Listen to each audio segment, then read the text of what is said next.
దేవుడు మన పక్షమునుండగా మనకు విరోధి ఎవడు? సరే, ప్రార్థన చేద్దాం. ప్రేమగల తండ్రి, కృపగల దేవ, కుటుంబాన్ని ఆదరించడానికి దైవజనులందరినీ ఆహ్వానించారు తండ్రి. నాకన్నా పెద్దవారు, సేవకులు, గొప్పవారు తండ్రి. కొన్ని మాటల చేత వారిని ధైర్యపరిచారు. మరికొన్ని మాటల తండ్రి, దీనుడుగున్న నేనును తండ్రి వారిని ధైర్యపరచడానికి నన్నును వాడుకోండి తండ్రి. మా మాటలు తండ్రి వారికి ధైర్యాన్ని ఇవ్వలేవు, కానీ మీ మాట వారికి ధైర్యాన్ని ఇవ్వగలదు. ఎప్పటికైనాను మానవులుగా ఈ లోకాన్ని విడిచి మేము వెళ్ళిపోవలసిన వారమే. ఎప్పటికైనా తండ్రి మా ముగింపును మేము ఎదుర్కోవలసిన వారమే. దానికి సిద్ధపాటు అవసరం. అది సిద్ధముగా ఉంది, అది ఏదో రోజు ఎదురవుద్దనడానికి తండ్రి గుర్తులు మా ముందు వెళ్ళిపోతున్నవారు. మా ముందు వెళ్ళిపోతున్నవారు మాకు జవాబిచ్చి వెలుస్తున్నారు, ఒకరోజు మీరు కూడా రావాలని. అలాంటి పరిణామాల్లో, పరిస్థితుల్లో తండ్రి కుటుంబం ఎదుర్కొంది. ఈ మరణం యొక్క తండ్రి, ఈ యొక్క భయంకరమైన అగాధపు లోతుల్లో వారు కోల్పోయిన పెద్ద దిక్కు తండ్రి. ఎక్కడికో తండ్రి ఆయన వెళ్ళారన్న తండ్రి, ఆ తలంపుల కన్నా నెక్స్ట్ వెళ్ళవలసినది మేమే అని తండ్రి అందరూ జ్ఞాపకాల్లోకి తెచ్చుకోవడానికి సహాయం అనుగ్రహించండి. కొద్ది నిమిషాలు వాక్యం చెప్పి తండ్రి వారి బంధువర్గానికి, కుటుంబానికి తండ్రి మీ వాక్యానుసారమునైన తండ్రి ధైర్యం నింపుతారని కోరుతూ నడిపించిన అధ్యక్షులు వారిని, కాపర్లని తండ్రి, దైవజనులని అందరినీ మీ చేతులకు అప్పగిస్తూ క్రీస్తున్నామని ప్రార్థన సమర్పిస్తున్నాం తండ్రి. కొన్ని విలువైన సంగతులు విందాం. ఇప్పటివరకు సహోదరులు చక్కటి విలువైన సంగతులు అందించారు. మరికొన్ని విలువైన సంగతులు విందాం. మానవ జీవితంలో వద్దన్న ఒకరోజు ఎదురయ్యేది మరణం. అది ఒకరోజే చచ్చిపోమ్మా. మరణం మనకి సిగ్నల్స్ ఇస్తుంటారు. మన బాడీ మనకి గుర్తులు చూపిస్తుంటారు. దాన్ని మనం గుర్తుపట్టాలి. ఆ గుర్తులు మనకు కనబడే కొలిది మనం జాగ్రత్త పడాలి. దేని కొరకు? ఇంకా ఎక్కువ కాలం బతకాలని కాదు. నా ముగింపు దినాలు దగ్గరలోనే ఉన్నాయని నాకు అర్థమవుతుంది గనక నేను కన్ను మూసిన వెంటనే నేను పుట్టించిన సృష్టికర్త వెనకాల ఎదుట నేను నిలబడాలి కనుక ఆయన ఎదుటికి పోయే ముందు నేను సర్దుకోవలసినవి ఏమైనా ఉన్నాయా అని జాగ్రత్త పడాలి. మన బాడీ మనకు ఆ సిమ్టమ్స్ చూపిస్తుంటాం. మీరు ఎప్పుడైనా గమనించండి, ఒకప్పుడు ఏమి తిన్నా మనకు అరుగుద్ది. వయసు 30 దాటిన తర్వాత ఏమి తిన్నా కొన్ని అరగట్లేదంటే మన బాడీ మనకు చెబుతుంది జాగ్రత్త పడు అని. ఒకప్పుడు మన తలంతా నల్లగా ఉంటుంది, అక్కడక్కడ తెల్ల వెంట్రుకలు మెరుస్తూ ఉంటాయి. మన బాడీ మనకు చెబుతుంది రెడీ అవ్వు, నా డేట్ అయిపోతుంది అని. ఒకప్పుడు మనకు అంత దూరాన్ని ఉన్నవారు కూడా కనబడతారు. ఈరోజు ఎంత దూరాన్ని ఉన్నవారు కూడా కనబడట్లేదంటే నా కళ్ళు నాకు సిమ్టమ్స్ చెప్తుంది రెడీ అవ్వు అని. నా పళ్ళు ఊడిపోతున్నాయంటే నా రథనికులు నాకు చెబుతున్నాయి నీ జీవితం దగ్గరలోనే ముగిసిపోబోతుంది. మనిషి ఒకేసారి చచ్చిపోడు. మెల్లమెల్లగా మెల్లమెల్లగా మెల్లమెల్లగా మెల్లమెల్లగా మెల్లమెల్లగా మెల్లమెల్లగా చచ్చిపోతాం. అంచెలంచెలుగా చచ్చిపోతాం.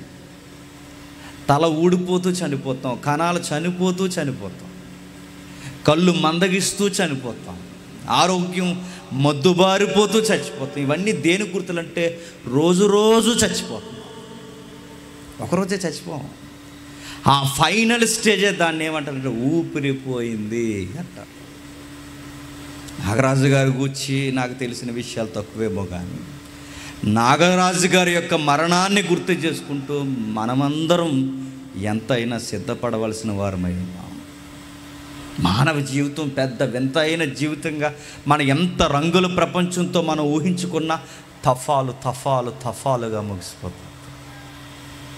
చూస్తూ ఉండండి. ఒకసారి మిమ్మల్ని మీరు వెనక్కి వెళ్ళి ఒకసారి ఊహించుకోండి. మన జీవితాన్ని మనం ఒకసారి అంచనా వేసుకుంటే తెలిసిపోతుంది మన జీవితం. మానవ జీవితం 3 తఫాలుగా ముగిసిపోతుంది. పుట్టినప్పుడు పిల్లలుగా పుడతారు, జడ్జా లైఫ్ అండి వాళ్ళది. పిల్లలుగా పుట్టిన వాళ్ళు టాయిలెట్ పోసుకున్నా వాళ్ళ డైపర్స్ మనం ఎత్తేస్తాం, అంత రాయల్ లైఫ్ వాళ్ళది. వాళ్ళకి తినకపోతే మనం బతిమలాడి తినిపిస్తాం. వాడు తిన్నంటాడు, ఆడ ఆహారం ఆడే తిన్నంటాడు, ఆడిని బతిమలాడతాం మనం. వాళ్ళకి స్నానం చేయిస్తాం, టయానికి నిద్రపుస్తాం, వాడు నిద్రపోయేలా అవసరమైతే దగ్గరుండి ఇసురుతాం. రాయల్ లైఫ్ అన్నారు. జీవితం అలా మెల్లమెల్లగా రాయల్ లైఫ్లో నుంచి కాస్తంత ఊహొచ్చేసరికి టీనేజ్లో నుంచి కోరికలు అందకపోయేసరికి పిచ్చి చర్య. ఆ టీనేజ్లో నుంచి మిడిల్ ఏజ్కి వస్తాం. పరుగులు, సంసారం, భార్య, పిల్లలు, దాయడం, దాపరికాలు, వెనకేసుకోవడం, ముందేసుకోవడం, గొడవలు ఎట్టుకోవడం, ఇలా నడుస్తూ ఉండగా ఆ 3వ దశలోనికి అడుగట్టేస్తాం. ఆ 3వ దశలోకి అడుగు పెడుతున్నప్పుడు ఇంకా విడ్డూరంగా ఉంటుంది జీవితం. ఒకప్పుడు జీవితంలో ఏం కోరినా మనకు వస్తాయి. కొంతమంది పిల్లలు విచిత్రమైన మారాపం చేస్తుంటారు. వాళ్ళని ఎంత ప్రేమిస్తామంటే ఒక రాజుని అలా చూస్తాం. రాజుగారు కోరిందల్లా వస్తుంది అంటారు చూసారా? అలాగే ఆ వయసులో బాలురుగా ఉన్నప్పుడు కోరిందల్లా వస్తుంది మనకి. కొంతమంది విచిత్రమైన పిల్లలు విచిత్రంగా కోరుతుంటాడు. వాడు ఏకంగా రోడ్డు మీద వెళ్తున్నప్పుడు నాన్న నాకు ఆ లారీ కొనే అంటాడు.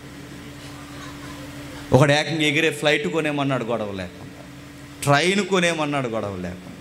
ఆ పిల్లలకి ఏం తెలియదు. వాళ్ళు అనుకుంటారు అడిగింది ఎందుకు కొనరు, వాళ్ళకి అదే తెలుసు ఆ వయసుకి. మిడిల్ ఏజ్కి వచ్చేసరికి అన్నీ కొనలేమని అర్థం. మన గ్రాఫ్ ఏంటో మనకు అర్థమవుద్ది, మన సంపాదన ఏంటో మనకు అర్థమవుద్ది, మన పరుగు ఏమాత్రం ఓపుకుందో మనకు అర్థమవుద్ది. ఒక వస్తువు కొనాలంటే భయం వేస్తారు. ఒక చొక్కా కొనుక్కోవాలంటే విరామం లేకుండా ఒకే నెలలో 5 జతలు కొనుక్కోవాలంటే భయం మనకి. ఒకప్పుడు ఏదన్నా కొనమన్నా ఈ మనిషే మిడిల్ ఏజ్కి వచ్చేసరికి, మధ్య వయసుకు వచ్చేసరికి ఒకటి కొనుక్కోవాలంటే భయం. ఆ మిడిల్ ఏజ్ దాటిన తర్వాత, మధ్య వయసు దాటిన తర్వాత ఉన్నవి కొనుక్కున్నవి దాచినవి మూలుగులు కీళ్ళు అన్నీ అరగొట్టిన తర్వాత ఇక అమ్మయ్య అనుకునే సమయానికి అనుభవిద్దామనుకున్నా ఒంటిలో సత్తు ఉండదు, ఓపుకుండదు, కళ్ళు కనబడవు, జీవితంలో ఆయాసము, దుఃఖము, ప్రయాస. ఇక ఆ టైం లైఫ్ ఎలా ఉంటుందంటే కొనుక్కున్న సొక్కావు కూడా వేసుకోలేదు. అయ్యో ముందుగా చనిపోయారని నాకు తెలిసి నాగరాజు గారి కొరకు భయపడిపోండి. అయ్యో మనకన్నా ముందు చనిపోయారని నాగరాజు గారే కాదు, ఒక వయసులో ఉన్నవారు చనిపోతే దిగులు పడిపోకండి. ఎందుకంటే ఇది ఒక విధముగా మంచిది. ఎందుకంటే ఎంతకన్నా ఘోరంగా ఉంటుంది జీవిత ముగింపు. అది ఎంత ఘోరంగా ఉంటుందని నచ్చదు. చొక్కావు కూడా వేసుకోలేము. ఆ చొక్కా వేసుకోవాలంటే ఎవరైనా ఒక కొత్త చొక్కా కొని మనకిస్తే ఆ చొక్కా వేసుకోవడానికి గంట అడుతుంది మనకి. ఈ చేత్తో ఇలాగేసుకునేసరికి ఈ చేయి జారిపోతుంటుంది, ఈ చేత్తో ఇలా వేసుకునేసరికి ఈ చేయి జారిపోతుంటుంది. పై బటన్ ఎడితే కింది బటన్ ఎట్టుకోలేము, కింది బటన్ ఎడితే పై బటన్ పెట్టలేము. ఈ చొక్కా వేసుకోవడంలోనే నలిగిపోతే. ఘోరమైన వయసు ఏంటి చెప్పనా? ఇంకొకడు వచ్చి మనకు చొక్కా వేస్తే కానీ బట్టలు వేసుకోలేము. ఒక బాత్రూమ్కి స్వచ్ఛముగా వెళ్ళలేము. వయసు అయిపోయిన పెద్దమ్మల్ని, పెదనాలని, అమ్మమ్మల్ని, తాతయ్యల్ని మీరు గమనించండి. వాళ్ళకి భయం. అర్ధరాత్రి వాళ్ళ బాత్రూమ్కి వెళ్ళాలంటే భయం. ఎందుకు భయం? జారిపడితే. వాళ్ళకి బాత్రూమ్కి వెళ్ళాలంటే భయం. రాత్రులు ఒక గుప్పిడి మెతుకులు, ఒక ముద్ద ఎక్కువ తింటే భయం. నచ్చిన కూర తినాలని ఉంటుంది, ఆ కూర తింటే అరగదని భయం.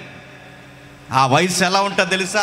ఏదొకటి తింటే బతికేద్దామన్న వయసు కాదు, ఏదొకటి తిని బతికుతామన్న వయసు కాదు, మందులు తింటే కానీ బతకని వయసు అది. మీకు అర్థమవుతుందా? ఆ వయసు అస్సలు బాగోదు. అది అందరికీ వస్తుందంటే అందరికీ వస్తుంది. నాకు వస్తుంది, మీకు వస్తుంది. నాగరాజు గారు వెళ్ళిపోయారు కనుక ఆయనకి రాలేదు. ప్రతి ఒక్కరికి వస్తుంది. వెళ్ళిపోయిన వారిని గురించి బాధపడడం ఎంతవరకు అంతవరకే. కానీ ఇక బాధపడాల్సింది ఎవరి కొరకు తెలుసా? మనం ఇంకా వెళ్ళలేదేటని మనం బాధపడాలి. ఎందుకంటే అంత సుఖముగా ఏమి మన జీవితం ముగియదు. అది నేను చెప్పిన మాటలు కాదు. సూర్యుని కింద సమస్తాన్ని చూసిన, సూర్యుని కింద పడుతున్న మనుషులు పడుతున్న పాటంతటిని చూసిన ఒక జ్ఞాని అయిన సొలొమోను ఈ మాటలు కుమ్మరించాడు. చూడండి ఒకసారి ప్రసంగి గ్రంథం 12వ అధ్యాయం, ప్రసంగి గ్రంథం 12వ అధ్యాయం మొదటి వచనం నుండి. దుర్దినాలంటే మానవ జీవితంలోనికి దుర్దినాలు వస్తాయంట. ఆ దుర్దినాలు ఎలా ఉంటాయి తెలుసు? ఇదిగో, చీకటి దుర్దినాలు రాకముందు ఇటు యందు నాకు సంతోషము లేదని నువ్వు చెప్పి సంవత్సరములు రాకముందే తేజస్సునకు సూర్య చంద్ర నక్షత్రకు చీకటి కమ్మక ముందే ఆ లైఫ్ ఎలా ఉంటుందో తెలుసా? వెలుగు ఒక్కసారే చీకటి అయిపోయినట్టుంటుంది, చీకటి ఒక్కసారే మాయమైపోయినట్టుంటుంది. ఆ జీవితం ఎలా ఉంటుందంటే రంగులు కూడా గుర్తించలేదు. మనిషి అంటాడట మంచం మీద మూలుగుతూ, నాకు ఈ నాకు నచ్చలేదండి అంటాడట. ఎప్పుడన్నా వయసు అయిపోయిన పెద్దమ్మల దగ్గరికి, పెదనాళ్ళ దగ్గరికి వెళ్ళారా? నీకు ఏ కోరిక ఉందే అని అడగండి. ఈసారి నీకు ఏ కోరిక ఉందే పెద్దమ్మ అని అడగండి. ఏ కోరిక ఉందో తాతయ్య అని అడిగితే వాళ్ళు మాట్లాడలేక వణుగుతూ అనే మాట, త్వరగా దేవుడు తీసుకెళ్ళిపోతే బాగుండ్రా అంట. నీకు ఉండాలనిపించట్లేదంటే, నాకు ఉండాలనిపించట్లేదురా, నా పనులు నేనే చేసుకోలేకపోతున్నాను, కనీసం గ్లాసు నీళ్ళు కూడా నేను తాగలేకపోతున్నాను, నేను ఏదన్నా పని చేయమంటే నా కోసం ఇసుక్కుంటున్నారు, దీనికన్నా ఆ దేవుడు నన్ను తీసుకెళ్ళిపోతే బాగుండు. అదే రాస్తున్నాడు సొలొమోను. ఇదిగో, మానవ జీవితం అంత అందంగా ఉండదు. ఈరోజు నునుపుగా అంటున్నాం, ఈ నునుపు ఉండదు. ఈరోజు కాస్తంత ఓపికగా నిలబడుతున్నాం, ఆ ఓపిక ఉండదు. చేతికర్ర లేకపోతే నడవలేని దుర్దినాలు వస్తాయి. ఆ దుర్దినాలు వచ్చినప్పుడు ఇదిగో, తేజస్సునకు సూర్య చంద్ర నక్షత్రాలకి చీకటి కమ్మేస్తే ఎలా ఉంటుందో ఆ రోజులు అలా ఉంటాయి. వాన వెలిసిన తర్వాత మేఘములు మరలా రాకముందే పరిస్థితులు ఎలా చిత్తడగా ఉంటాయో జీవితం కూడా అలాగే ఉంటుందట. బాల్య దినముల యందే ఉన్నప్పుడు, ఓపుకున్నప్పుడు, సత్తు ఉన్నప్పుడు, మానవా నీ జీవితం ఎలా ముగిసిపోద్దని నీకు అర్థమైతే, సంపాదనకనో సంసారానికనో రకరకాల విషయాలకనో వీటి కొరకు పరిగెట్టకు. నీ లైఫ్కి ఒక పర్పస్ ఉంది, నీ జీవితానికి ఒక గమ్యం ఉంది, నీ జీవితానికి ఒక అర్థం ఉంది. ఆ అర్థం ఏమై ఉంది? నువ్వు ముగిసిపోతావన్న ఒక పచ్చి నిజం నీ దేహం నీకు నేర్పిస్తే, లేదు ఇప్పటికీ ఉపదేశం నీ బుర్రకు ఎవరైనా ఏ సేవకుడైనా వినిపిస్తే నువ్వు గుర్తుపెట్టుకో, నా ఓపుకున్నప్పుడే నా బాల్య దినాలయందే నన్ను పుట్టించిన ఆయన నా గూర్చి ఏం ఆలోచించాడని స్మరణకు తెచ్చుకో. ఎందుకంటే పక్కా చచ్చిపోతాం ఈ భూమి మీద, ఖచ్చితంగా చనిపోతాం ఈ భూమి మీద. కాకపోతే మరణం కారణాలు ఎతుకుతుంది, దానికి ఉండే గుణమే అది. ఏదో ఒక కారణం, ఒకరికి రోగం అనే కారణం చూపిస్తుంది, కానీ దాని వెనకాల పేరు మరణమే.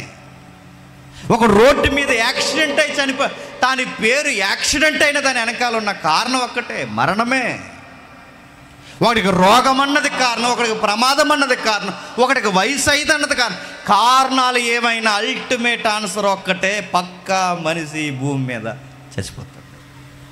ఆ చనిపోయే చావు ముందు వికారముగా ఉంటే దినాలు, ఆ దినాల్లో బిక్కుమని మనం బెంగతో చావకుండా ఉండాలి అంటే మనల్ని పుట్టించిన సృష్టికర్త ఎవరో కాస్తంత స్మరణకు తెచ్చుకోవాలి. ఆ రోజులు ఎలా ఉంటాయో పొయిటిక్ లాంగ్వేజ్లో చెప్తున్నాడు చూడండి 3వ వచనంలో. ఆ దినమున ఇంటి కావలి వారు వణుకుతారు, బలిష్ఠులు వంగుతారు. పొయిటిక్ లాంగ్వేజ్ ఎంత పద్య భాగంలో, కావ్య భాగంలో ఎలా వివరిస్తున్నాడో చూడండి సొలొమోను గారు. ఆయన ఒక దేహాన్ని, అంటే మానవ ఆకారాన్ని పోలుస్తూ మాట్లాడుతున్నాడు. బలిష్ఠులు నీ పిక్కలు వంగిపోతాయి, నీ కాళ్ళు వంగిపోతాయి, నీ నడుము వంగిపోద్ది. నీ దేహానికి ఏదైతే ఫిట్గా ఉందో అదంతా వంగిపోతుంది. ఇంకా చెబుతున్నాడు చూడండి, ఇసురువారు కొద్దివారు అవుతుంది. ఇసురువారు అంటే పళ్ళన్నీ ఊడిపోతాయి. తిరగలి ఎలా ఇసురుతాదో మన ఆహారాన్ని ఇసురేవేంటి చెప్పండి? పళ్ళన్నీ వన్ బై వన్ ఊడిపోతాయి. మనమేమనుకుంటాం, పళ్ళు ఊడిపోతే ఉంది, ఇంకో పన్ను నెట్టించుకుందాం. నువ్వు ఇంకో పన్ను నెట్టించుకున్నా మొత్తం సెట్ ఊడిపోద్ది.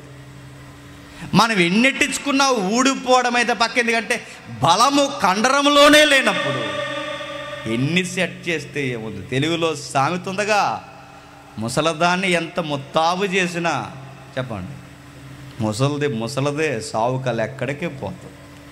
అది పెద్దావిడే కాదు, పెద్ద ఆయనే కాదు, మనందరి కళ. మనం ఎన్ని అలంకరించినా వంగిపోతాయి, ఊడిపోతాయి. కిటికీలు గుండా చూసి వారికి చూడరు. కిటికీలు అంటే కళ్ళు. ఆ కళ్ళు కూడా ఇక చూడలేవు. తిరగట్రాళ్ళు ధ్వని తగ్గిపోతుంది. ఈదులో తలుపులు రెప్పలు మూయబడతాయి. పెట్ట కోతకు ఒకళ్ళు లేచిన ఆ రోజులు ఎలా ఉంటాయి తెలుసా? ఒకప్పుడు నువ్వు 7 గంటలకు పడుకుంటే మరలా ఉదయం 10 గంటలకు లేస్తావు. కానీ ఆ వయసు వస్తే ఎలా ఉంటుంది తెలుసా? కనీసం ఇలా నిద్రపోతే చిన్న సౌండ్ వస్తే మెలకు వచ్చేస్తుందంట. వృద్ధులను పలకరించండి ఈసారి. ఆ రాత్రులు పడుకోరు, మంచం మీద కూర్చుని అలా మూలుగుతుంటారు. చూసారా? అలా మూలుగుతుంటారు. ఎందుకే పడుకోవచ్చుగా అంటే వాళ్ళకి పడుకోవాలనే ఉంటుంది, నిద్ర రాదు.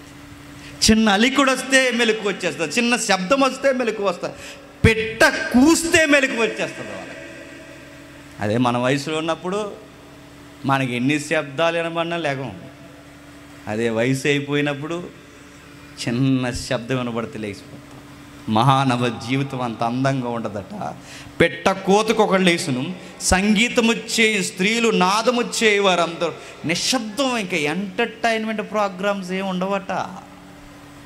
ఇక దేని మీదకి నీకు లేదట. కొంచెంసేపు కూర్చో, సరదాగా ఉందిగా పెద్ద ఆయనంటే, మీరు కూర్చోండిరా నేను వెళ్ళిపోతున్నాను. ఇక ఎంటర్టైన్మెంట్ కూడా ఆయనకి ఎంటర్టైన్మెంట్లో అనిపించదు. ఎందుకంటే ఆ వయసు బాగోదు.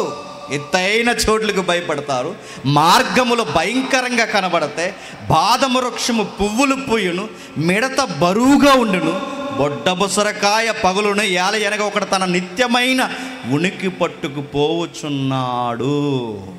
నిత్యమైన ఉనికి పట్టు అంటే నిత్యము ఉండేది భూలోకము కాదు.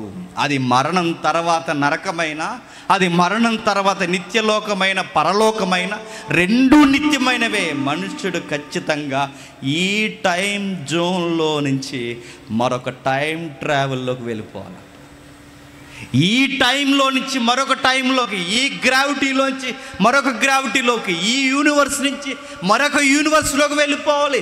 అది వద్దన్నా వెళ్ళిపోవాలి. ఇది అశాశ్వతమైనది, అది శాశ్వతమైనది. అది నిత్యలోకం, నిత్య మరణమైన, నిత్య జీవమైన ఏదైనా ఒకరోజు వెళ్ళిపోవాలి. వెళ్ళిపోయినోడు కూడా వదిలేసి మనమందరం చేసే పని ఏం చేస్తాం తెలుసా? కింద చెప్తున్నాడు చూడండి, వాని నిమిత్తము ప్రాలాపించువారు ఈదుల్లో తిరుగుతారు. అంటే వెళ్ళిపోయిన వాడు సంగతి ఎలా ముగిసిపోయాడో ఆ విషయాన్ని కేంద్రీకరించకుండా వెళ్ళిపోయాడే అని వాడి కోసం ఎంతవరకు ఏడాలి అంతవరకే ఏడాలి.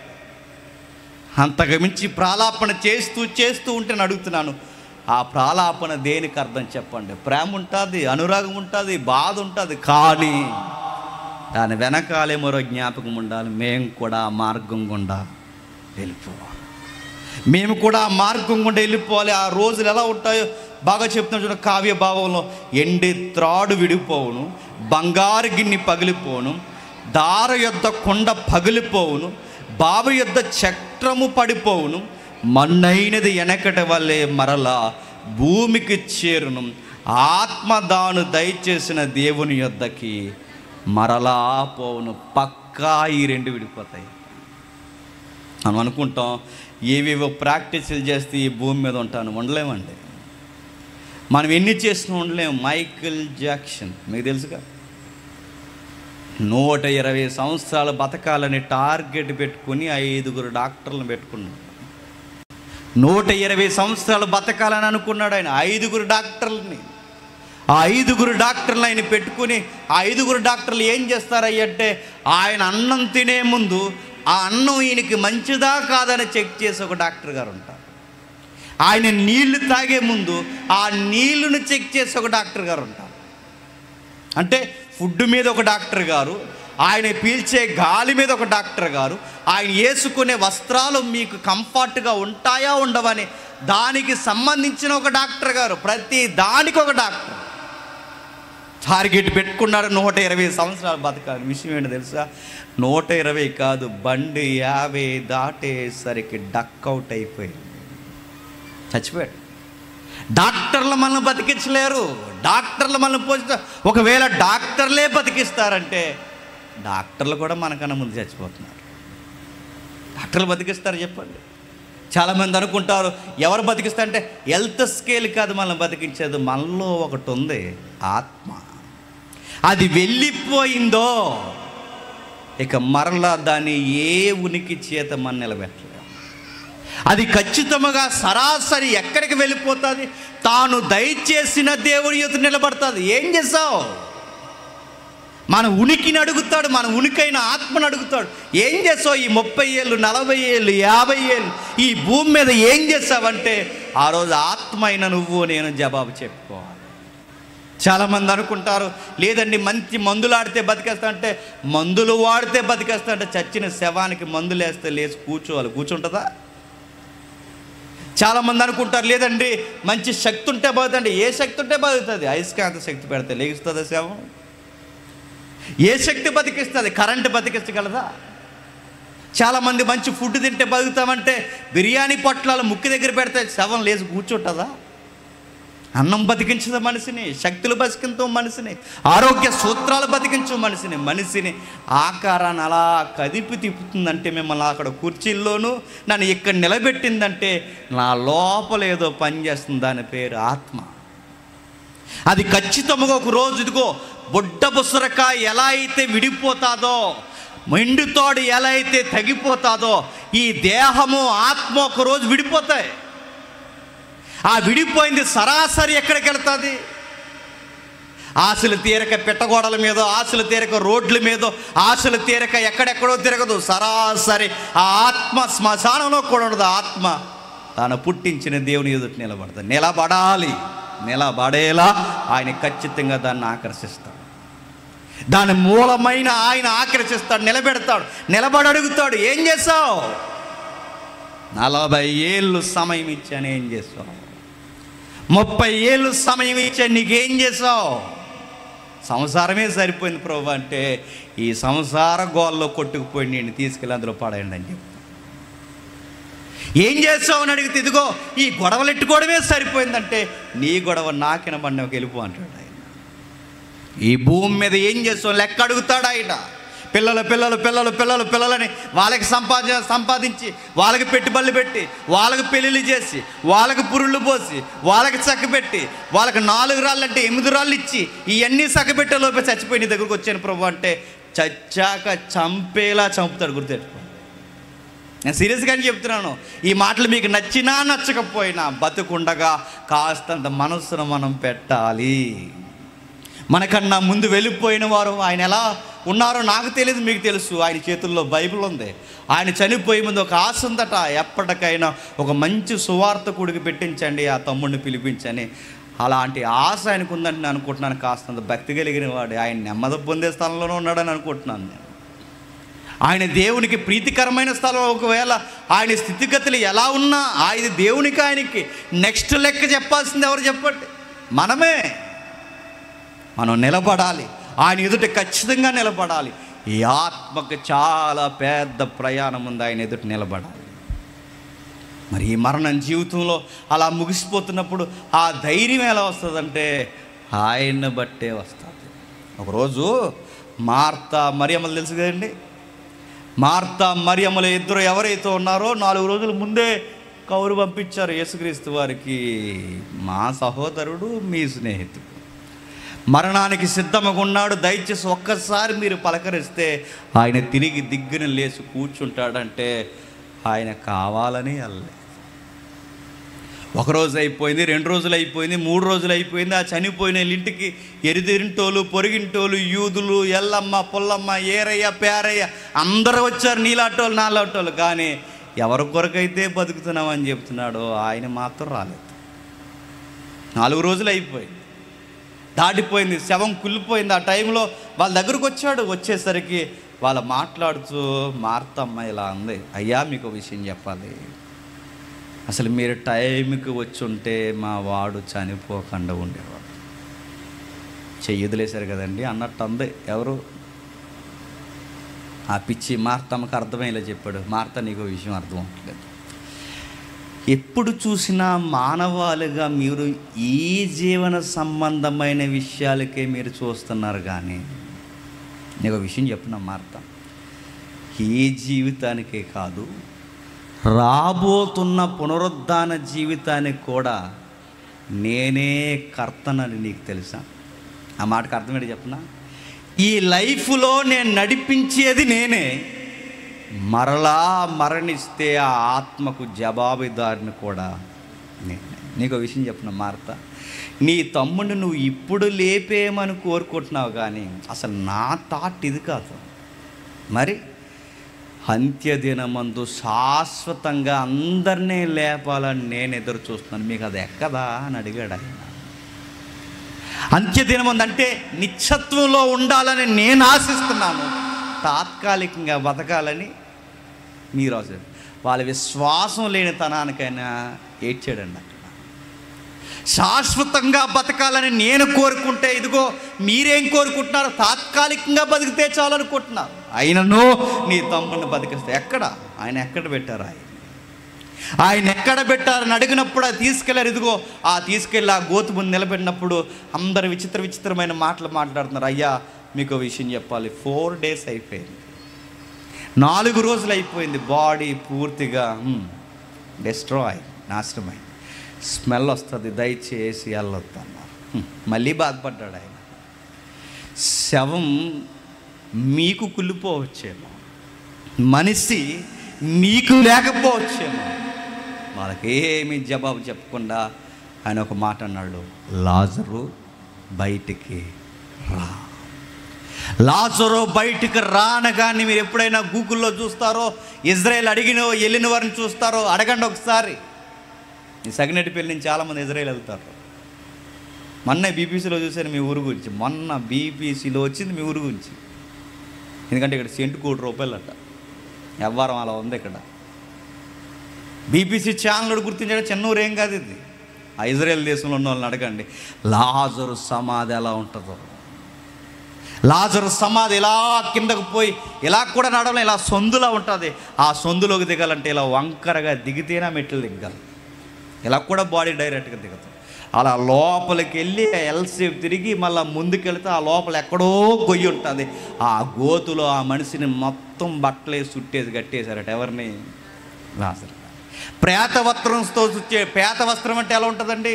మనకి చెయ్యిరిగిపోయింది అనుకోండి, మనకు కట్టేస్తారు చూసారా, ఇలా కొట్టు చూడతారుగా, సేమ్ వాళ్ళకి అలాగే పైనుంచి కింద వరకు యూదులందరికీ బలమైన ప్రేత వస్త్రం చుట్టేస్తారు. అలాగ పైనుంచి కింద. ఆ పొరకి వస్త్రానికి పొరకి మధ్యలో సుగంధ ద్రవ్యాలు పోస్తారు.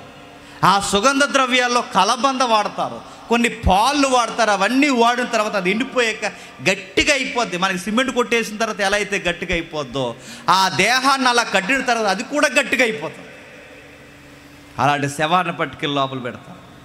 అలాంటి శవాన్ని, కట్లు కట్టబడిన శవాన్ని, ఆ కట్లుతో నింపబడిన శవాన్ని, లాజర్ని బయటికి రమ్మన్న వెంటనే ఆ శవం అలా ప్రేత వస్త్రాలతో బయటకు వచ్చేసిందట. ఆ రోజు ఊర్లో ఎలా ఉంటుందండి? మీకు అర్థమవుతుందో లేదు? ఇప్పుడు ఎవరైనా చనిపోయినా బామ్మో తాతయ్య ఉన్న తర్వాత 4 రోజుల తర్వాత ఇంటికి వచ్చేసింది అనుకోండి, ఎలా ఉంటుందండి? వచ్చిందన్న ఆనందం కన్నా వచ్చిందన్న భయం ఎక్కువైపోతుంది. ఇది ఎలా వచ్చిందని, అంతేనే కదా? 4 రోజుల క్రితం ఎలా వచ్చేసింది? పోనీ వస్తే వచ్చాడు, లాజరు వచ్చినాడు సరాసరి యేసుప్రభు ముందు నిలబడటమే కాదు, ఊరంతా ఆశ్చర్యపోయేలా ఎక్కడ కూర్చున్నాడో తెలుసా? యేసుప్రభుతో పాటు భోజనం బల్లో కూర్చున్నాడు. భోజనం చేయడం ఏంటండి? శవం శవం భోజనం చేస్తుంటే సాంబార్ కొంచెం వేయండి అన్నది అనుకోండి, శవం ఏమవుతామండి? సాంబార్ వేసాడు కనబట్ట అక్కడ. ఇంకా మరి 4 రోజుల క్రితం చనిపోయో, 4 రోజుల క్రితం కుళ్ళిపోయో మళ్ళీ ఇక్కడ భోజనానికి వచ్చేవేటో పెద్ద వింత.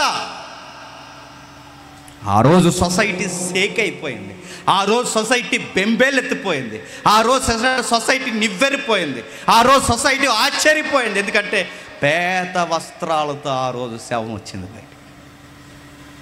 ఇదే పెద్ద వింత అనుకుంటే అంతకన్నా వింత ఏంటో చెప్పనా? లాజరు బయటకు వచ్చిన తర్వాత పేద వస్త్రాలతో అలా వచ్చాడు. ఆ లాజర్ని లేపిన యేసుక్రీస్తు కూడా ఒకరోజు చచ్చిపోయాడు. ఆయన కూడా సరాసరి తీసుకెళ్ళి రాతి సమాధిలో పెట్టారు. ఆయనకు కూడా పేద వస్త్రాలు చుట్టారు, ఆయనకు కూడా తల రుమాలు పెట్టారు. ఆ లోపలికి తీసుకెళ్ళి అక్కడ పెట్టేశారు. విచిత్రంగా అనేక మార్లు మనం చదువుకున్నాం. లాజరు పేద వస్త్రాలతో బయటకు వస్తే యేసుప్రభు వారు ఆ వస్త్రాలు అక్కడే వదిలి బయటకు వచ్చాడు. ఇదే విచిత్రం. ఇది ఇంకా విచిత్రం. ఎంత విచిత్రం అంటే ఆ వస్త్రాలే చెప్తున్నాయి. లాజరు తిరిగి లేచాడంటే వస్త్రాలతో పాటు బయటకు వచ్చాడంటే ఎక్కడికి తిరిగి లేచి వచ్చాడు? మరలా ఈ 60 ఏళ్ళ జీవితంలోకి తిరిగి వచ్చాడు. నా మాటలు మీకు అర్థం అవ్వాలి. లాజరు తిరిగి లేచాడంటే కట్టబడిన వస్త్రాలతో పాటు బయటకు వచ్చాడంటే మళ్ళీ ఈ జీవితంలోకి వచ్చాడు. ఆయన వస్త్రాలు లేకుండా బయటకు వచ్చాడంటే ఆయన ఈ జీవితంలోకి రాలేదు, మరి మరో జీవితంలోకి అడుగు పెట్టొచ్చాడు. ఆ జీవితం పేరు నిత్యత్వం. ఆ నిత్యత్వానికి వస్త్రాలు అవసరం లేదు, ఆ నిత్యత్వానికి ఏ గోడలు అడ్డు రావా, ఆ నిత్యత్వానికి ఏది ఆటంకం కాదు. అది ఎలా ఉంటుందో తెలుసా? ఈ జీవితంలోనికి చొప్పింపబడగలదు, కనబడని ఆ జీవితంలోనికి చొప్పింపబడగలదు, అది ఎక్కడైనా నివాసం చేయగలదు.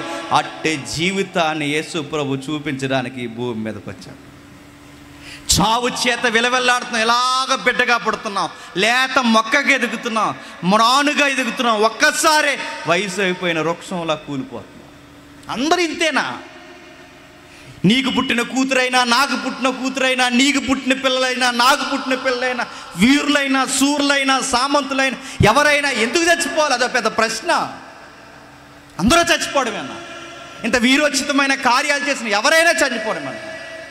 అదిగో ఆ చంద్రబాబు నాయుడు తీసుకెళ్ళి లోపలెట్టారు, ఆయన చచ్చిపోడా? ఆ చంద్రబాబు నాయుడు మీద కేసులు ఎట్టిన వాళ్ళు చచ్చిపోరా? అందరూ చచ్చిపోతారు. 50 సంవత్సరాలు పోయినట్టు ఎవడ ఉండే అందరూ పోతారు, అందరం చనిపోతాం. ఎందుకు చనిపోవాలి?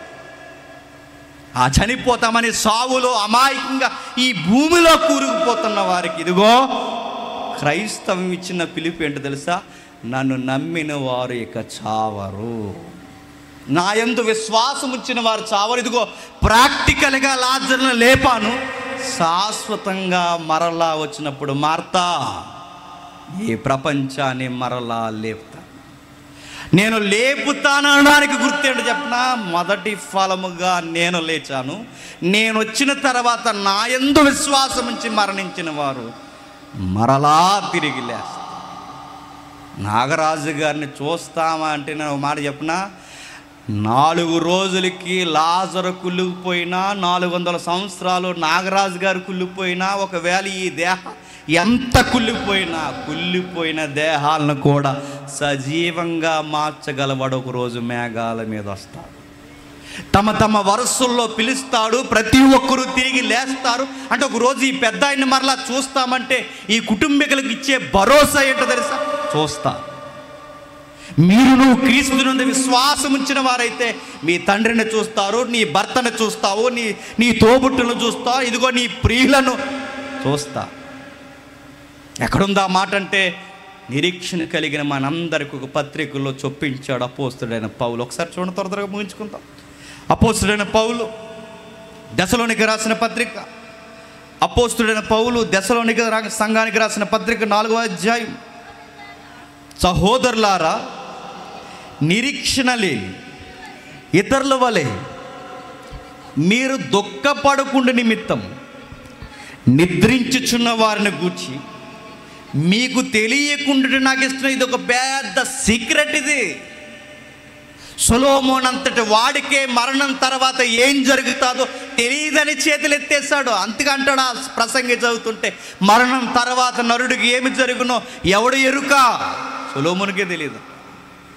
పాత నిబంధనల్లో మేధావులకి తెలియదు, ఎందరికో అర్థం కాని ఒక మర్మాన్ని చెప్తున్నాడు. బయట అనేక మంది మేధావులకి, సైంటిస్టులకి తెలియని ఒక మర్మాన్ని క్రైస్తవ్యం దగ్గర మాత్రమే ఓపెన్ చేస్తుంది.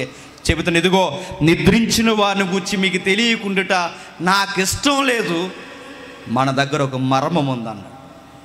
యేసుక్రీస్తు యేసు మృతి పొంది తిరిగి లేచినని మనం నమ్మిన ఎడల, అదే ప్రకారం యేసునందు నిద్రించిన వారిని దేవుడు ఆయనతో కూడా ఎంటబెట్టుకొని వచ్చును. అది మర్మం. అంటే యేసు ప్రభు రెండో రాకడ జరిగితే ఈ రెండు కళ్ళు ఆ రోజు సజీవంగా మరలా పునరుద్ధానం చెందితే ఆ రోజు మేఘాల మీద యేసు ప్రభుని ఒక్కనే చూడమట. మరి ఆ మేఘాల మీద ఆయన యందు నిద్రించిన వారిని కూడా ఆయనతో పాటు చూస్తాం. అంటే వస్తున్నప్పుడు యేసుక్రీస్తు ఒక్కడే రాడంటే బైబిల్ చెప్తుంది, ఒక్కడే రాడు. మనకన్నా ముందు నిద్రించిన మన ప్రియులను కూడా ఎంట పెట్టుకుని వస్తాడు. వచ్చిన ఆయన ఏం చేస్తాడు? మనల్ని ఆయన్ని మరలా చెప్పండి కలుపుతాడు. మనల్ని ఆయన్ని మరలా కలుపుతాడు. అంటే ఈ ఇడిపోయిన బంధాలు ఒకరోజు మళ్ళీ కలుస్తాయంటే కలుస్తాయి. అదే క్రిస్టియానిటీ. క్రైస్తవ్యానికి ఉన్న గొప్ప నిరీక్షణ ఏంటో తెలుసా? మన ప్రియులను ప్రభువునందు నిద్రించిన వారైతే మరలా చెప్పండి చూస్తాం. మన ప్రియులను మరలా చూస్తాం. ఎందుకంటే అప్పటికి మనం సజీవులమై ఉంటే యేసుప్రభు వస్తున్నప్పుడు, ఇదిగో 16వ వచనంలో, క్రీస్తునందు మృతులైన వారు మొదట లేతురు, ఆ మీదట సజీవులై ఉండుటకు మనము వారితో కూడా ఏకముగా ప్రభువుని ఎదుర్కోటకు ఆకాశ మండలములో మేఘం మీద ఎక్కుపోదుము. కాగా మనము సదాకాలము ప్రభుతో కూడా ఉందుము. కాబట్టి ఈ మాటలు చేత ఒకరిని ఒకడు ఆదరణ. ఇంతకన్నా ఆదరణ ఏం కావాలండి? మనిషి చనిపోయిన తర్వాత ఎల్ఐసి పాలసీ ఆదరణ చెప్పండి. ఆ డబ్బులు కూడా పోతాయి ఒకరోజు. మనిషి చనిపోయిన తర్వాత చుట్టాలు పట్టాలు వచ్చి మన బాధల కన్నా ఆ కూరలు ఎలా ఉన్నాయని మాట్లాడుకుని వెళ్ళిపోయే ఈ చుట్టాల ఆదరణ చెప్పండి. మనకి ఏది ఆదరణ కాదు. ఈ సొసైటీలో ఏది ఆదరణ మనకి ఆదరణ ఏదన్నా ఉంది అంటే వాక్యము.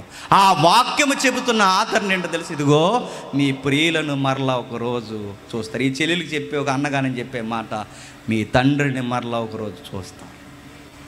మీ దేవునితో పాటు ఆయన చూస్తారు. ఆయనను మీరు చూడాలి అంటే ఉన్నంతకాలం మీరు జాగ్రత్తగా బతకాలి. ఉన్నంతకాలం మన జీవితాన్ని జాగ్రత్తగా ప్రభువుకు ప్రీతికరంగా మార్చాలి. అప్పుడు ఇడిపోయిన ఈ బంధాలు మరలా కలుస్తాయి. అందరికన్నా లోతైన గాయమైపోయి ఉండేది ఎవరో చెప్పనా? తన జీవిత భాగస్వామి. ఇంత దుఃఖ దినాల్లో, ఇంత బాధల్లో మీకు ఏమమ్మా ఏం కావాలని అడిగితే, మా యజమానుడు కోరుకుంటూ పోయిందయ్యా సువార్త చెప్పాలని.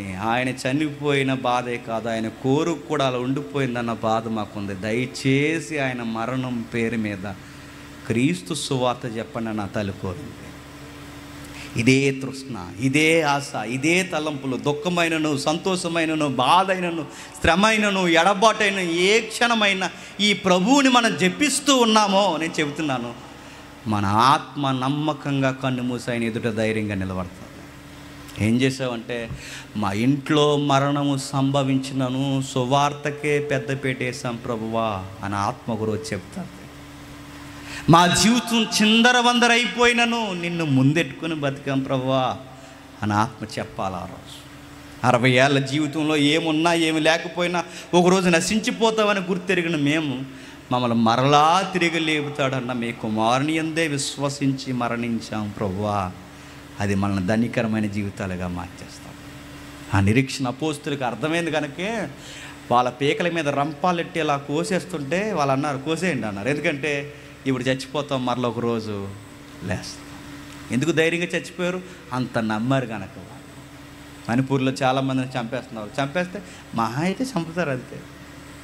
మహా అయితే చంపుతారు. తర్వాత ఏమవుద్ది? ఆ చంపబడిన వారు బంగారు కిరీటాలు ధరించుకోవడానికి మరలా లేస్తారు. ఎందుకంటే వారు ప్రభు నిమిత్తం చనిపోతున్నారు. ఈరోజు కనీసం నాగరాజు గారు 40-50 ఏళ్ళైనా బతికారు. అక్కడ క్రైస్తవ్యాన్ని నమ్మినందుకు అక్కడ కుటుంబాల్లో జరుగుతుంది ఏంటో తెలుసా?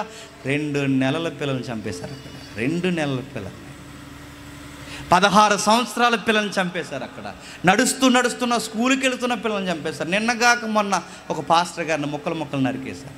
చంపేశారు. చంపేస్తే ఏం చేస్తారంటే బైబిల్ ఒక మాట ఉంది, మీ శరీరమును చంపేవాడికి భయపడక.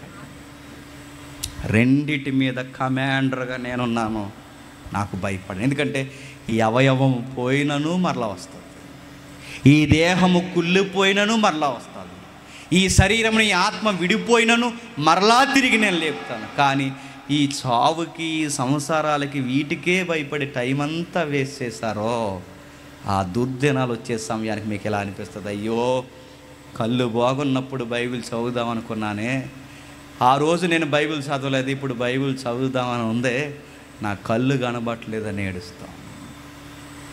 అయ్యో, ఆ రోజు సువార్త ఎక్కడైనా జరిగితే పరుగుని వెళ్దాం అనుకున్నానే, కానీ ఆ రోజు వెళ్ళలేదు, నిర్లక్ష్యం చేసిన ఈరోజు వెళదామనున్నా నా కాలంలో నాకు ఓపిక లేదే అని ఏడుస్తాం. నా సృష్టికర్త కొరకు నేను ఏమీ చేయలేకపోయానే, నా 60 ఏళ్ళ జీవితంలో సృష్టికర్త కొరకు నేను ఏమీ జవాబుదారిగా ఉండలేకపోయానే, ఇక నేడో రేపో చనిపోతే ఆయన ముందు నిలబడి ఏం చేసావరా అని అడిగితే నేను ఏం చెప్పాలని మూలుగుతూ చచ్చిపోతాం. గుర్తుపెట్టుకోండి, తఫాలుగా జీవితం గడిచిపోద్ది. WHO ఇచ్చిన రికార్డ్ ఏంటి చెప్పిన, ఒక సగటు మానవుడు బతికేది భారతదేశంలో 60 సంవత్సరాలు. WHO తెలుసు కదండి, వరల్డ్ హెల్త్ ఆర్గనైజేషన్. ఒక సగటు భారతీయుడు బతికేది 60 సంవత్సరాలు. 60 సంవత్సరాలను అడుగుతున్నాను. ఇప్పటికీ నాకు 33 అయిపోయినాయి, రేపు 34 వస్తాయి. అంటే ఇంకా నా బండి పరిగెట్టేది లింగమని ఎంత చెప్పండి, ఇంకో 20 చిల్లర అంతే. ఆ 20 చిల్లర తర్వాత జేమ్స్ అన్నవాడు ఈ భూమి మీద ఉండడు. మరి నాకే 30 దాటేస్తే ఇంకా నాకు లింగమని 20 ఉంటే మరి నాకన్నా పెద్దోళ్ళు ఉన్నారు. మరి మీ సంగతి ఏంటి? ఇప్పటికే మీకు 40 ఉంటే, ఇప్పటికే మీకు 50 ఉంటే, ఇప్పటికే 50 దాటితే జాగ్రత్త. ఏ రోజు ఆ రోజు మనం పలకరిస్తుంది మనకు తెలియదు. జాగ్రత్త. ఇలాంటి మరణాలు మన కళ్ళ ముందు సంభవించినప్పుడు అయ్యో, మన సహోదరులు మొన్నటి వరకు మనతో తిరిగి వెళ్ళిపోయాడే, రేపొద్దున మనం కూడా వెళ్ళిపోవాలని జ్ఞాపకం తెచ్చుకోండి. జాగ్రత్త. ఇలా సువార్తలు వినబడుతున్నప్పుడు అవసరమైతే మీకు ఎంత కష్టమైన కూర్చోండి ఒక గంట. ఎందుకంటే రేపు పొద్దున్న వయసు అయ్యాక సువార్తకి వెళ్దామన్నా వెళ్ళే ఓపిక ఉండదు. కూర్చోండి, ఏమవుతుంది. ఎందుకంటే ఈ ప్రపంచంలో ఏ సమయమైనా వేస్ట్ అయిపోద్దేమో, కానీ ప్రభువు కొరకు హెచ్చించిన సమయము వ్యర్థము కదా. ఫలములతో సహా దేవుడు జమ చేస్తాడు. ఆయన కొరకు చర్చికి పోవాలా, వారంలో ఎన్ని పనులున్నా, ఒక సహోదరుడిగా చెబుతున్నాను, ఆ వారాంతరం ఖచ్చితంగా చర్చికి ఎన్ని పనులను పక్కన పెట్టి చర్చికి పోండి. ఇలాంటి సువార్తలు ఎక్కడ వినబడితే అక్కడ పరిగెట్టుకోండి. ఏ దైవజనుడు వాక్యం చెబితే చెవినివ్వండి. ఎందుకంటే ఓపుకున్నప్పుడే ఆయన గూర్చి 4 మాటలు నేర్చుకోండి. ఓపుకున్నప్పుడే ఆయన గూర్చి తెలుసుకోండి. ఓపుకున్నప్పుడే ఆయన గూర్చి ఏదో ఒకటి చేయండి. ఆ చనిపోయే ముందు ధైర్యంగా చచ్చిపోండి. దేవా, నా బిడ్డను వదిలేస్తున్నాను. దేవా, నా భార్యను వదిలేస్తున్నాను. దేవా, ఈ లోకాన్ని వదిలేస్తున్నాను. బాధ అయితే ఓ పక్కన ఉంది, కానీ ధైర్యం మరో పక్కన ఉంది. నా ఆత్మను చేర్చుకో. అలా ముగించాలి మన జీవితాన్ని. దేవా, ఇక వచ్చేస్తున్నాను, నా ఆత్మను చేర్చుకో. నువ్వు ఏర్పాటు చేసినవన్నీ నేను చేశాను. నమ్మకంగా భార్యను చూశాను, నమ్మకంగా పిల్లలను చూశాను, నమ్మకంగా నీ చిత్తాన్ని నెరవేర్చాను, నమ్మకంగా నా బాధ్యతలు నెరవేర్చాను, నమ్మకంగా ఉన్నానని నమ్మి నీకు మాటిస్తున్నాను. వచ్చేస్తున్నాను ప్రభువా. ఆయన యందు నిద్రించిన వారు ఒమ్ముకారు. ఎందుకు చెప్పనా, ఆయన మరలా వచ్చి ఒకరోజు మనల్ని లేపుతాడు. లేస్తాడా అండి? నిజంగా లేస్తారా అంటే లేస్తారు. ఈ మధ్య హ్యూమన్ జీనోమ్ ప్రాజెక్టు ఒక మాట అంటుంది, చదువుతున్నారా పేపర్లు అప్పుడప్పుడు?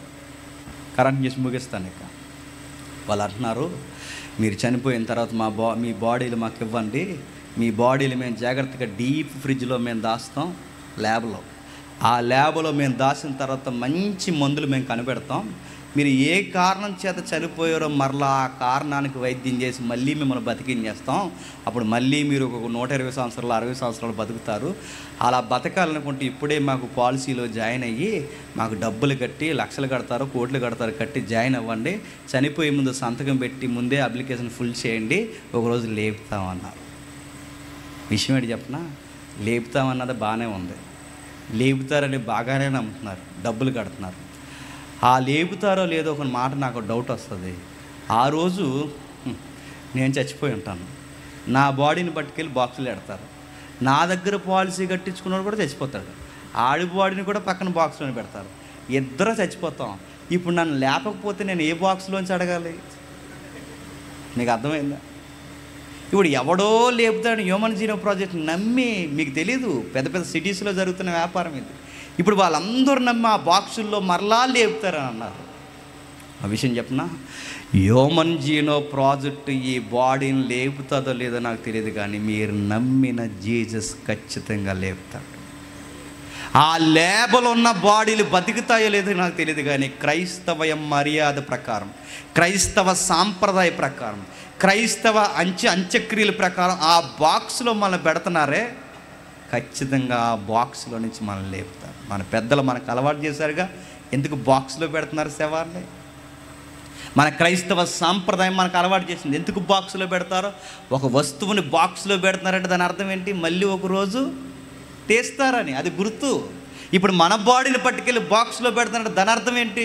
మరలా ఒకరోజు వచ్చి ఆ బాక్సులని ఒక ఆయన తీస్తాడని గుర్తు. ఇది క్రైస్తవ సింహం. బయట వాళ్ళకి ఆ నమ్మకం లేదు కనుక నిరీక్షణ లేని ఇతరులు ఏం చేస్తారంటే, చచ్చిపోయిన వెంటనే ఇంకేమీ లేదని ఆ బాడీని తగలెట్టేస్తారు, చచ్చిపోయిన వెంటనే ఇంకేమీ లేదని నదుల్లో విసిరేస్తారు. కానీ క్రైస్తవ్యం అలా చేయదు. ఎందుకో చెప్పనా, మేము నమ్మిన ప్రభు మరలా వచ్చి మా దేహాలని మరలా కుళ్ళిపోయినను, పురుగులు తినేసినను, మట్టిలో మట్టి అయిపోయినను, వీటన్నిటినీ మరలా సజీవంగా మారుస్తాడు. ఇలా మారుస్తాడనడానికి బైబిల్లో ఆ చిహ్నాలు ఉన్నాయి. లాజరును లేపాడు, అలా మారుస్తాడనడానికి చిహ్నాలు ఆ ఎలీసా ఎముకలు చూపించాడు. ఆ మారుస్తాడనడానికి అదుగో ఆ హెస్కేల్లో అనేకమైన ఎముకలు లేచి నిలబడ్డాయి. ఇవి చరిత్రలో జరిగిన పచ్చి నిజాలు. ఇవన్నీ నిజాలైతే ఒకరోజు మనల్ని కూడా తిరిగి లేపుతాడు. ఇంకంతకన్నా పచ్చి నిజం ఏంటంటే, ఇదిగో మనం నిజంగానే మరలా బతుకుతామంటే అంతకన్నా పచ్చి రుజువు మనం నమ్మిన యేసుప్రభు మరణించి తిరిగి లేచి వెళ్ళిపోయాడు. ఆ సమాధి ఇంకా ఖాళీగా ఉంది ఇజ్రాయెల్ దేశంలో. ఆ సమాధి ఇంకా ఇజ్రాయెల్ దేశంలో ఖాళీగా ఉంది. ఆ సమాధే చెప్తుంది, ఈ సమాధిలో ఉన్నవాడు లేడు. ఎక్కడికి వెళ్ళాడు? మరో జీవితంలోకి వెళ్ళాడు. అంటే ఆ సమాధే నీకు నాకు సాక్ష్యం. మనం నమ్మిన ప్రభు సజీవంగా ఇంకా ఉన్నాడు. ఒకరోజు మరలా తిరిగి వస్తాడు. ఈ నాగరాజు గారిని, మిమ్మల్ని, మనందరినీ దేవుడు సజీవంగా మరలా తిరిగి లేపుతాడు. ఈ మాటల చేత ఒకరినొకరు ఆదరించుకుంటాం. ఇది మన ధైర్యం. బాధ ఉంటుంది, ఇబ్బంది ఉంటుంది, కన్నీళ్ళు ఉంటాయి, కానీ ఎంతవరకు అంతవరకే. అంతకు మించిన ఆనందం ఏంటంటే మరలా ఒకరోజు మనం అందరం కలుసుకుంటాం. దేవుడు మిమ్మల్ని దీవించును గాక. ప్రార్థన. ప్రేమగల తండ్రి, కృపగల దేవ, ఎందరికీ ఈ సంగతులు అర్థమయ్యాయి. క్రీస్తునందు నిరీక్షించిన వారు సిగ్గుపడరు, క్రీస్తునందు నిద్రించిన వారు తండ్రి అక్కడతో మరవబడరు. వారు తండ్రి దాచబడిన ధనం లాంటి వారు. మరలా తిరిగి లేస్తారు, మరలా సజీవంగా నిలబడతారు. తండ్రి మానవ జీవితం తఫాలుగా ముగిసిపోతుంది తండ్రి. బాల్యము తండ్రి, మధ్య వయస్సు, వృద్ధాప్యము తండ్రి చూస్తుండగానే మాయమైపోయే జీవితాలు. ఈ జీవితంలో ఈ గుర్తులే మాకు చెబుతున్నాయి దేవా, ఒకరోజు మేము చచ్చిపోతామని తండ్రి. మా ముందు వెళ్ళిపోయిన వారు కూడా మాకు చెబుతున్నారు తండ్రి, మేము ముగిసిపోతామని. మా ముగింపు అర్థవంతంగా మరలా తిరిగి వేస్తామన్న ఒక ధైర్యము మాకు ఉండాలి అంటే క్రీస్తునందు విశ్వాసం ఉంచాలి, క్రీస్తునందు నిద్రించాలి. ఆయన మమ్మల్ని తిరిగి లేపుతాడనడానికి మాకు గుర్తు ముందుగా ఆయన తిరిగి లేచాడు. ఆయన మాకు మాట ఇచ్చాడు, మరలా వస్తానన్నాడు. వస్తానన్నవాడు ఖచ్చితంగా వస్తాడు. ఆయన బతికిన కాలంలో లాజర్ని తండ్రి తాత్కాలికంగా ఈ జీవితంలో తిరిగి లేపి మాకు చూపించాడు. ఎంతకన్నా క్రైస్తవ్యానికి, నిరీక్షణకి ఏం కావాలి తండ్రి? అలాంటి మీ కుమారుణ్ణి, మీ దైవత్వాన్ని నమ్మి తండ్రి నాగరాజు గారు నిద్రించారని మేము నమ్ముతున్నాను దేవా. ఆయనకి ఏమీ కాదు. ఆయన గూర్చి తండ్రి భంగపాటు మాకు అవసరం లేదు. ఆయన ఒకరోజు మీ చిత్తమైతే ఆయనను మమ్ములను తండ్రి మేఘాల మీద ఎత్తుకొని మీరు తీసుకెళ్తారు. ప్రస్తుతానికి తండ్రి ఎవరెవరైతే తండ్రి ఈ వాక్యాన్ని విన్నారో, ఎవరెవరైతే తండ్రి ఈ మాటలు విన్నారో తండ్రి ఆదరణ వారికి కలిగించండి. ఎందుకన్నా మాకు ధైర్యం ఏం కావాలి తండ్రి? అపోస్తులు మరణాన్ని కూడా అంత ధైర్యంగా ఎలా ఎదుర్కోగలిగారు? మరణాన్ని కూడా తండ్రి వారు నవ్వుతూ ఎలా వెళ్ళగలిగారంటే వారికి తెలుసు మరలా ఒకరోజు లేస్తామని. అలాంటి విశ్వాసం మాలో కలిగించండి, మాలో నింపండి. కుటుంబాన్ని ఆదరించండి. తండ్రి లేని బిడ్డలకు తండ్రి మీరే తండ్రి. తండ్రి ఆ తల్లికి తండ్రి మీరే సహాయకులు.